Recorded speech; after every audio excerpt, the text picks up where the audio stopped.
बिस्मिल्लाहिर्रहमानिर्रहीम, अस्सलाम वालेकुम। आपका दोस्त सलमान हैदर। दुआ है परवरदिगार से कि उसने आपको और आपके अहले खाना को अपनी हिफ्ज़ो अमान में रखा हो। कई अहम खबरें जो आपके साथ इस वक्त डिस्कस करनी है।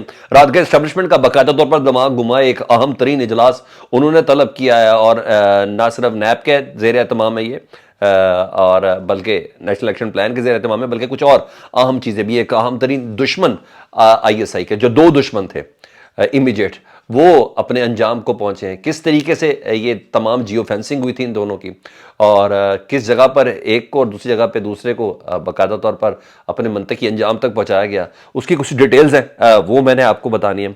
और इमरान खान साहब बनी गाला शिफ्ट हो रहे हैं 2-3 रोज़ के अंदर, और ये क्या मामला है और उधर किस किस्म की तैयारी है और थ्रेट लेवल क्या है।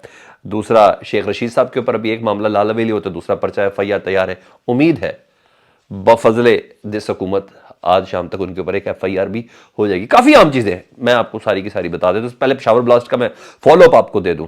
रात गए जहाँ बक होने वालों की तादाद बढ़ गई जी, 59 हो गए जी ये अफराद शहीद, और ज़ख्मी 100 से ज़ायद हैं और अभी मजीद इजाफे का खदशा है।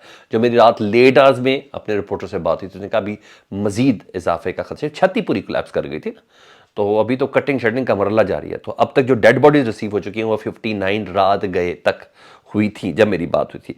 धमाका ही इतना शदीद था। दूसरी तरफ वज़ीर आज़म पहुँचे, आर्मी चीफ पहुँचे, वज़ीर दिफा पहुँचे ख्वाजा आसिफ, वज़ीर दाखिला राना सनाउल्लाह पहुँचे, वज़ीर इत्तलात उधर पहुँचे।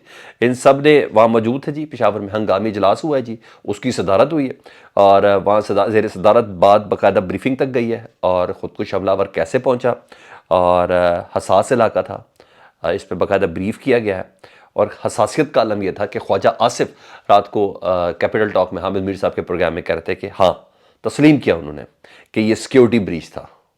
ये तस्लीम किया, एडमिट किया है बात उन्होंने कि ये सिक्योरिटी ब्रीच था। पुलिस लाइन पे पहुंचना, इस शख्स का इतने दिनों तक रेकी करना, 3 दिन तक इस शख्स का वहाँ मौजूद होना, ये बहुत बड़ा क्वेश्चन मार्क है, सवालिया निशान है। यानी वो इस तरफ इशारा करके अंदर से कोई मददगार था। पुलिस लाइन जैसे एहसास इलाके में, मस्जिद के अंदर पूरी रेकी के इधर इस वक्त इतने बंदे होंगे, ये ऐसा तो नहीं है कि अब्रप्ट काम हो गया, अचानक से काम कर दिया, नहीं, ऐसी चीज़ नहीं थी। तो बाकायदा ये तौर पर इन्होंने तो तस्लीम कर लिया जी। अच्छा, अब आने वाले 1 से 2 दिन में मैं आपको बता दूं, नेशनल एक्शन प्लान के तहत एक अहम इजलास होने जा रहा है, ठीक है जी। और क्योंकि ये डेड बॉडीज़ बहुत ज़्यादा हो गई है, ये डेड बॉडीज़ बहुत ज़्यादा हो गई है, तो अब कुछ और का प्लान है। तो ये तो एक तो चीज़ चल रही थी दूसरी तरफ, मगर दूसरी तरफ रात गए टॉक शोज़ की मैंने आपको थोड़ी सीरियसनेस बतानी थी 2 पॉइंट्स के ऊपर जी। मैंने आपको बताना था कि हम दरअसल ये कौन सी ग्राउंड बनाने की कोशिश, इन लाशों के ऊपर, जब एक तरफ प्यारे अपनी लाशें उठा रहे हैं तो ये टॉक शोज पर ग्राउंड क्या बना रहे थे। सबसे पहले उन्होंने ग्राउंड बनाई कि ये सारे का सारा जो दहशतगर्दी का वाकया हुआ, ये उन्होंने इमरान खान पर डालने की कोशिश। लुब्बे लुबाब मुद्दा अलीन यही था कि ये इमरान खान की वजह से हो रहा है जी।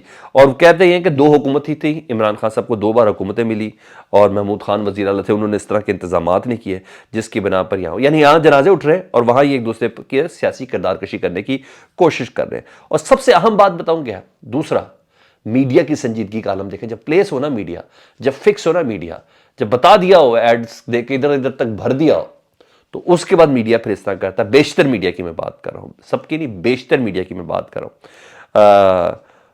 इतना नुकसान हुआ है। और टॉक शो में बताऊं बात क्या हो रही थी, अब पता नहीं इलेक्शन होंगे या नहीं होंगे। पाकिस्तान को तो बड़ा चैलेंज था ये KP के और पंजाब के इलेक्शन, अब पता नहीं होंगे नहीं होंगे। और हुकूमत के लोग जो थे वो भी इलेक्शन ना होने पर जोर दे रहे थे इन टॉक शोज के अंदर। ये तमाम चीज़ें, हालत देखिए आप इन लोगों की। हुकूमत इस धमाके के चक्कर में अपने अज़ाइम को तकमील पहुंचाने की कोशिश कर रही है। और वही जो माउथ पीसेस, जो सर्टन एंकर्स वैंकर्स होते हैं, जो साहब होते हैं, वो भी सारी यही बातें कर रहे थे। अरे उनको, उनकी लाशें तो मिलने दो पहले पूरी यार, उनकी गमगुसारी तो पहले कर लो यार, फिर इलेक्शन कर लेना, फिर इमरान खान पे इल्ज़ाम दे देना, फिर महमूद खान पे इल्ज़ाम दे देना, पहले वो तो कर लो यार। मगर मौका ही नहीं जानने देते। ये इंसान नुमा मखलूक ही हैं, मैं तो इनको यही बोलूँगा, पूरा मुकम्मल इंसान भी शायद ये लोग नहीं है। लेकिन बहरहाल ये सब चल रहा था। और दूसरी तरफ जी, आपको याद होगा कि पिछले महीने वाकया हुआ था खानेबाल में, डायरेक्टर थे ISI के, शेर बहादुर आदमी थे, नवीद सयाल, और उनके साथ एक इंस्पेक्टर थे और उनका नाम था नासिर अब्बास। उन दोनों को शहीद किया गया था और इन्फॉर्मर के साथ मौजूद थे उसी जगह पे, और वो उठा और फिर सारा ये काम हुआ। वो अपने अंजाम को पहुंच गया जी। मुबैना कातिल ने कहा जा रहा है कि खुदकुशी की है, और मैं बताता हूँ किस तरह खुदकुशी की है। ये सीन आपको जानना बहुत ज़रूरी है। इस शख्स की ना पूरी उमर न्याजी इसका नाम है, इसकी पूरी जियो फेंसिंग हो चुकी भी थी, इसकी तमाम रेकी हो चुकी थी ISA की तरफ से, सर्चिंग हो रही थी, अब पता चल गया था इस रेडियस के अंदर मौजूद है, स्नैप चेकिंग हो रही थी। इसी दौरान जब इसने देख लिया कि मैं मुकम्मल तौर पर ट्रैप हो गया हूँ, इसने अपने आप को गोली मारी और खुदकुशी कर ली। इसको पता था ना कि मैं या फिर बाद में अपने अब्बुओं के नाम भी लेने पड़ने हैं, पीछे तमाम अफराद के नाम भी लेने पड़े। इसने कहा मैं मार दूँ अपने आप को ज़्यादा मुनासिब, ये भी पार्ट ऑफ इनकी ट्रेनिंग का हिस्सा होता है। तो ये हुआ, लेकिन दूसरा काम भी हुआ। दूसरा भी एक शख्स था ना, एक नहीं था, दूसरा उसका मददगार भी उधर था। वो कुरम में उसको इनकाउंटर किया गया, और कुरम एजेंसी में इनकाउंटर के दौरान ये शख्स भी मारा गया। यानी दोनों का बदला अल्हम्दुलिल्लाह रब्बिल आलमीन पाक फ़ौज ने और ISI ने वो पूरा कर लिया है। बदला पूरा हो गया। बदले कहाँ पूरे होते हैं, इतने बड़े नुकसान के, इतनी हैवी ट्रेनिंग्स के बाद इस तरह कोई जान से चला जाए, ये कहाँ बदले पूरे होते हैं। लेकिन बहरहाल अच्छी बात है, उन लोगों को भी पता चले ना क्या है। तो बहरहाल ये उमर न्याजी और दूसरा कुरम एजेंसी के अंदर ये अलहदा अपने अंजाम को पहुंच चुके थे। तो ये एक बड़ी कामयाबी थी। दूसरा, लाहौर की मौजूदा सूरत हाल को देखते हुए इमरान खान साहब ने, पता नहीं है ना किसी वक्त क्या हो जाए, सिक्योरिटी सारी ले ली, ये सब कुछ हो गया। आप उधर देख के तो सही, जमान पार्क में जंगल में मंगल हुआ हुआ जी, वो लोग तो कैंपिंग चल रही है उधर, तो अब खाबे शाबे सब चल रहे हैं उधर, हलवा पूरी भी है उधर, बारबेक्यू भी है उधर, सब कुछ है। और लोग तो कहते हैं कि इमरान खान के खिलाफ तो कुछ चक्कर ही कुछ नहीं, उसको हर हालत में डिफेंड करना है, ये हमारी डेडलाइन है, कह दिया उन्होंने। वो ख़वातीन, बच्चे, फैमिलीज तमाम उधर मौजूद हैं। तो ये सारी सिचुएशन को देखते हुए इमरान खान साहब ने फैसला कर लिया कि हालात कैसे बदले। तो चंद रोज़ में इमरान खान साहब जमान पार्क शिफ्ट हो रहे, बनी गाला शिफ्ट हो रहे हैं जी, और चंद रोज़ लगेंगे। 2 खुसूसी कमरों को बुलेट प्रूफ, 2 कमरों को खुसूसी तौर पर बुलेट प्रूफ कमरे तो 2 तैयार किए गए हैं। इस सिलसिले में ये इतला था जी, खिड़कियाँ तक बुलेट प्रूफ है जी। और क्योंकि पहले तो ये था ना जमान पार्क में, सॉरी बनी गाला में FC थी, KPK की पुलिस थी, और गिलगित बल्तिस्तान की पुलिस थी, तो वो सारी तो वापस ले ली गई है। और थ्रेट मैं आपको बता दूं है, बिलावल भुट्टो को भी थ्रेट है, मरीम नवाज को भी सीरियस थ्रेट है जो बताया जा रहा है। अच्छा, उसमें इमरान खान तो है ही है, ज़ाहिर बात है, उसका तो किसी को शक भी नहीं है उनके ऊपर थ्रेट का। तो इन्होंने निजी सिक्योरिटी कंपनी की खिदमत हासिल की हैं, क्योंकि बनी गाला है भी ऐसा इलाका, और हाइड आउट्स बहुत ज़्यादा उसके अंदर। तो वो मज़ीद एहलकार उनके तैनात किए, और ये तमाम चीज़ें। तो PTI निजी सिक्योरिटी की खिदमत हासिल कर रही है। तो खान साहब कुछ दिनों के अंदर सुना है कि बनी गाला शिफ्ट हो रहे हैं। दूसरा, शेख रशीद साहब से लाल हवेली का कब्जा शब्जा तो जो सीरियस वाले थी वो तो तुरवा दी, मगर मामला कुछ और है ना, मामला भी ख़त्म नहीं हुआ। अभी शेख रशीद साहब का भी इस उम्र में सॉफ्टवेयर अपडेट करना है। अच्छा चले देख लेते, करके देख लें जी।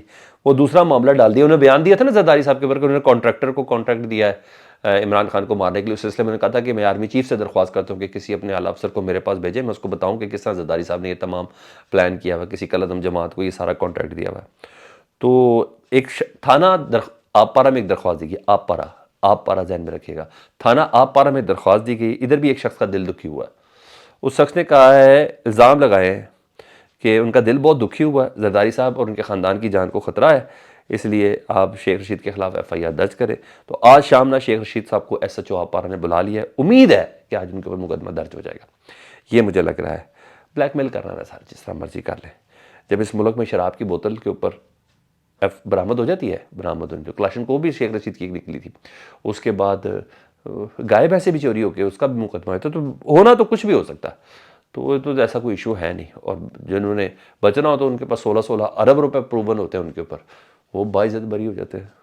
तो जो कल जेल में होता है, परसों पाकिस्तान का सदर होता है या वज़ीर आज़म होता है, तो इसमें कोई ऐसी कौन सी प्रॉब्लम है? ये पाकिस्तान है मेरी जान। तो इधर ये सब कुछ हो रहा होता। तो ये तो सब हो गया। उधर मिफ्ता इस्माइल के कुछ दुखड़े हैं, कुछ नए पैटर्न पे आए हैं, और इस दुखड़े से अंदाज़ा ये हो रहा है कि मिफ्ता इस्माइल को पार्टी ने डिसोन कर दिया, और मिफ्ता इस्माइल अब नून लीग का हिस्सा नहीं रहे हैं।